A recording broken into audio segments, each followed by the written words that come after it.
আজকে আমি করতে চলেছি দুনিয়ার সবচেয়ে খতরনাক চ্যালেঞ্জ। আর এই চ্যালেঞ্জটা করতে গিয়ে লাস্টে আমার সাথে এরকম কিছু হবে যেটা তো আমি স্বপ্নেও ভাবিনি। এটা কি হচ্ছে গাইস?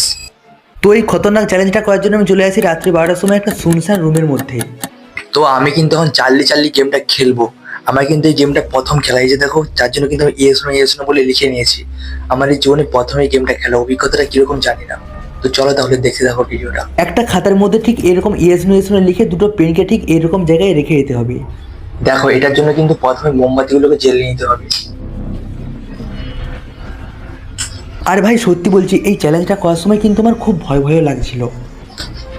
দেখো গাইস, মোমবাতিগুলো কিন্তু ঠিক মতো দাঁড়াচ্ছে না। মোমবাতিগুলোকে যতবারই আমি দাঁড়ানোর চেষ্টা করছি ততবারই কিন্তু মোমবাতিগুলো পড়ে যাচ্ছে। অনেকক্ষণ ধরে চেষ্টা করার পর মোমবাতিটাকে আমি দাঁড় করাতে পারলাম। আর সত্যি বলতে এই জিনিসটা করতে কিন্তু আমার অনেকটা ভয় ভয় করছিল। তারপরে আমি সবকিছু ঠিকঠাক করে ভয়ে ভয়ে ভূতকে ডাকতে লাগলাম। Charlie Charlie, are you here?